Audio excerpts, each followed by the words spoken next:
Hello and welcome to PMCLounge.com. My name is Shoaib. I'm the voice behind all the videos that you see on this YouTube channel, youtube.com/PMCLounge, as well as our official website, PMCLounge.com. Now, in this video, we are going over everything that you need to know as far as the PMI-ACP certification is concerned. ACP stands for Agile Certified Practitioner. So this is your first video that you should watch when it comes to ACP if you're preparing for ACP or if you plan to get ACP certification. How many questions do you need to prepare for? What is the exam like? How many questions? How much time you get? Everything, absolutely everything we are going to cover in this video. Now, I recently did a video called Agile 101. That is an essential video. That should be your first step when it comes to understanding Agile, when it comes to starting your preparation for the ACP certification, when it comes to starting your preparation for PMP certification, and you need to study for Agile because PMP is now 50% Agile. So when you want to start your PMP preparation for the Agile area, then that should be the first video that you need to watch. Everything else when it comes to PMP, we have already covered in the loads of videos that we have on this channel, and we have articles on our official website pmclounge.com. So we are basically fully covered when it comes to PMP, and we are now creating content on Agile, and that is also going to cover the ACP certification. So whether you're preparing for PMP or you're preparing for ACP, PMC Lounge is the channel that you should subscribe to. PMCLounge.com is the website which should be your number one free resource when it comes to these certifications. Apart from these, if you just want to understand project management, if you want to be in the know of project management, then of course, continue to watch these videos, continue to visit the website pmclounge.com. So with that being clear, that being said, let me share my screen and I'll show you all that you need to know when it comes to the PMI-ACP certification. So this is the official website of PMI. It is pmi.org, one of my most favorite websites. Check it out as often as you would like to. Now, PMI-ACP Agile Certified Practitioner. This is what we are looking at in this video. So let's head over to there.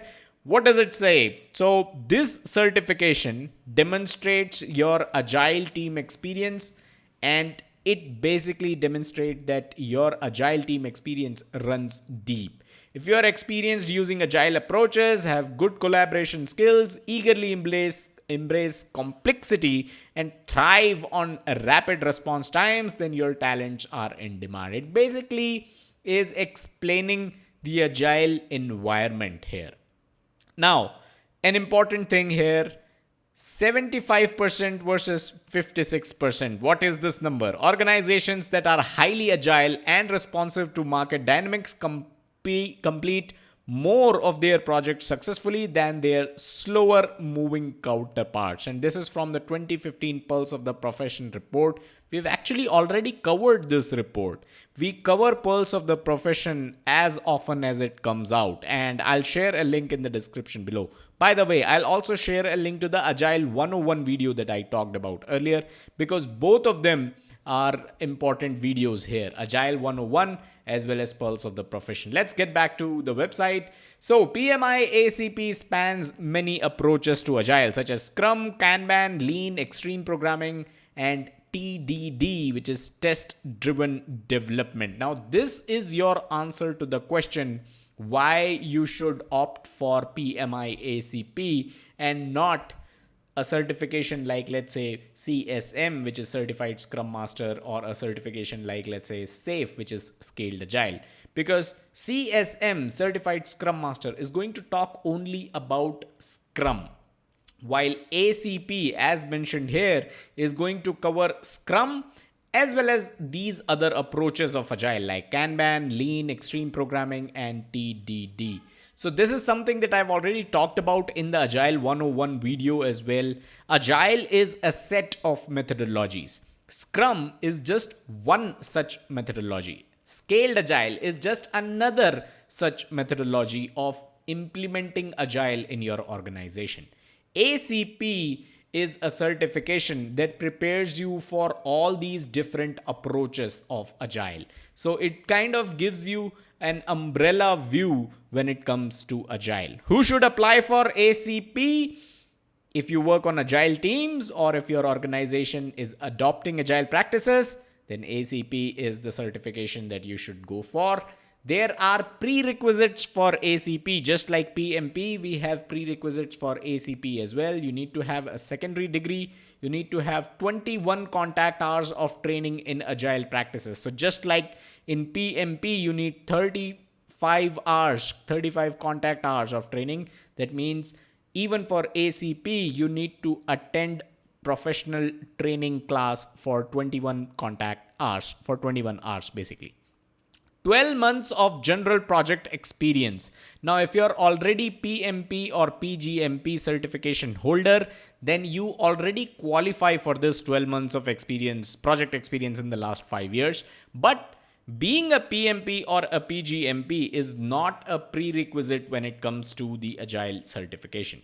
Last one is 8 months of Agile project experience within the last 3 years. So these are the prerequisites. These are the conditions that you should meet before you can apply for the ACP exam. Now, the important part, the exam has 120 multiple choice questions and you have 3 hours to complete it. That means 180 minutes, 120 multiple choice questions. And the continuing education part of it, you need 30 PDUs every 3 years to maintain the ACP certification. You need 60 PDUs every 3 years to maintain PMP, and then you need 30 PDUs every 3 years to maintain your ACP certification. The exam fee is mentioned in Indian rupees here, 25,196 if you're a PMI member, 38,229 if you are not a PMI member. Now, in dollar terms, I'll share this in one of the documents that I'm going to share in a while. Important updates, ACP is available in 5 languages. What are those 5 languages? Let's take a look at that. And then I would like to go over the prepare for the exam link, because this contains a lot of information that all of us should be aware of if we are preparing for ACP. Now, this is the part where it talks about different languages. The languages are English, Arabic, Japanese, Korean, Portuguese, and Spanish. So it's basically a total of 6 languages, 5 additional languages in addition to English, of course. So these are the links that I wanted to share, and I think, yeah, this is what it opens here as well. So these are the documents that I wanted to share. First up, let's talk about the exam content outline. And I've gone over this document. It's a very helpful document. This is something that I also ask people to go over the PMP exam content outline when they are preparing for their PMP exam. This is the ACP exam content outline. You have table of contents, a lot of stuff here, and this is definitely something that you should go over before you start your preparation for the exam. First important section in the exam content outline is this: the number of domains. You have 7 domains, and how many questions you can expect from each domain. Before that, out of the 120 questions in the exam, 100 of them are going to be scored ones and 20 are going to be unscored items or questions. So you have 100 questions that will be scored and 20 which will not be scored. Now, let's talk about the domains. So you have 7 domains and you can expect 16% questions or 16% items on the test from the domain Agile Principles and Mindset. Similarly, value-driven delivery, 20%, the most important topic that has the highest weight actually. Then you have stakeholder engagement, 17% weight, team performance, 16%, Adaptive planning, 12%. By the way, what this means is out of the 120 questions in the exam, 12% of those questions will be from adaptive planning. That's what it means. I hope you understand that. I thought about repeating it. Domain 6 is problem detection and resolution, 10% questions. Continuous improvement of product, process, and people, 9% questions in the exam from this topic. Then if we come down, they've basically explained more about these domains and tasks. And if you go down further, you'll have domains, subdomains, and all the tasks. So this is what they test you on. PMI-ACP again is not a test of the ACP guide. It is a test of these domains, tasks, and subdomains. This is what the exam will test you on. So task 1, advocate for agile principles by modeling those principles and discussing agile values in order to develop a shared mindset across the team as well as between the customer and the team. So, when you prepare for the exam, you're not just studying a book and then expecting everything in the exam to be questions based around whatever you have studied in the book. That's the same thing for PMP as well. A lot of people say, PMBOK guide edition 7, PMBOK guide 7th edition is not out yet. Should I take up the PMP exam? Of course you should, because PMP again is not an exam of the PMBOK guide. Similarly, ACP is not an exam of the Agile Practice Guide. It is an exam of what you see here, the domains and the tasks that they have defined. Now, of course, if you read the ACP guide, if you read Mike Griffith's book, they have already covered all of this as part of their content in their book, right? So that is why, the book covers all of these domains and tasks. But the exam as such is not something which is going to test you on those books, right? So this is what the exam is going to test you on. They've mentioned the tasks here, and that is why I think it is important to go over these domains and tasks. Then they also talk about toolkit, the tools and techniques that ACP exam tests you on. Agile analysis and design. And here the examples illustrate the breadth of the toolkit, but are not meant to provide an exhaustive list of all techniques and tools in the toolkit. So this toolkit, what all it contains, it is not an exhaustive list, but you can expect questions around these topics in the exam, right? So you have agile estimation, communications, including but not limited to information radiator, team space, agile tooling, osmotic communications for co-located and or distributed teams.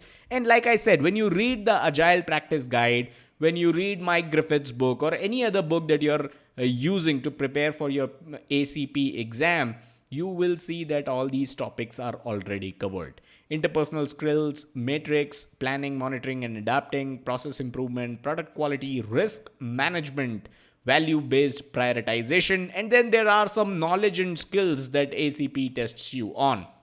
This should be read as knowledge of or skill in. So knowledge of agile values and principles, knowledge of global, cultural, and team diversity. You should have the knowledge or skills in these topics: agile discovery, agile sizing and estimation, and then of course the PMI's code of ethics and professional conduct, something that is tested in the PMP exam as well.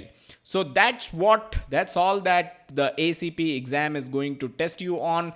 This is a fantastic document. Once again, they've repeated the questions that you can expect out of each domain. So this is a fantastic document. I definitely recommend all of you should read this document before you start your preparation for the ACP exam. Now, let me take you to another document which will be extremely important here, and it is basically an information flyer. It's PMI's pitch on why you should get yourself the ACP certification. More credibility, more marketability, more opportunities to stand out. That's what ACP guarantees when you get yourself the ACP certification. They talk about how now is the time to earn the PMI-ACP. They also talk about how 800,000 professionals hold a certification from PMI. So basically a dig on other such organizations that are providing certifications when it comes to project management. And what does holding the ACP certification say about you? It says that you have agile training experience working on agile projects and a depth of knowledge on agile practices, tools, and techniques, as it is validated by a rigorous exam. So ACP is not as easy as your CSM or as your SAFE exam, right? You understand and can apply multiple agile approaches, including Scrum, XP, which is extreme programming, and lean development. Again, when you're certified Scrum Master CSM, it means that you have expertise in Scrum. But when you're ACP, it means that you have expertise in these different approaches of agile. Then you hold a certification that is more credible than offerings based on exams or training. Here are some of the resources that they talk about, and then here are some of the general stuff that you need to know about ACP. We've already talked about it, but one thing that I mentioned I'll talk to you about was the basic fees. So in US dollars, PMI member needs to pay US $435. In non-members, PMI non-members, those who are not members of PMI, of course, they need to pay $495 for the ACP exam. And then they've talked about eligibility requirement and stuff, which we've already talked about earlier. There's another document here, which is basically a presentation of ACP. It also talks about what Agile is. It talks about Agile Manifesto. If you're following our videos on Agile, you don't really have to go over this entire document as such, this presentation as such. But there's one thing which I'd like to cover as part of this video, and that is the certification process timeline. So you have candidates for PMI ACP certification must follow a standard process. What is this process? What is this timeline? You have 90 days to submit the application. Then within 10 days, you'll have the application completeness review done. Then you need to pay, you complete the payment process.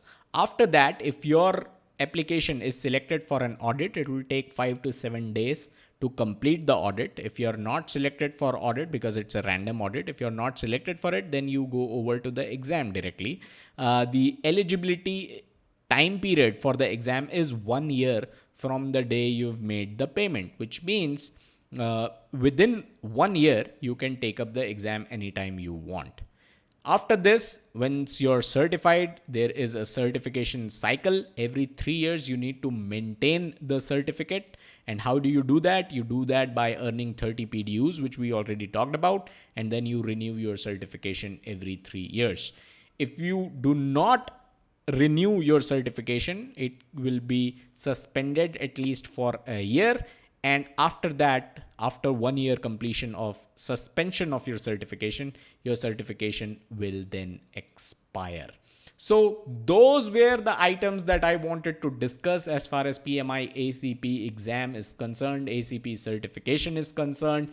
If you have any further questions, feel free to drop them in the comments and I'll get back to you. I'll answer your questions for you. I hope this video was helpful. I hope you got value out of it. Smash that like button if you did. Subscribe to the channel. Hit the bell icon so that you are notified every time we upload new content. That's all that I had in this video. See you guys in the next one. Bye-bye.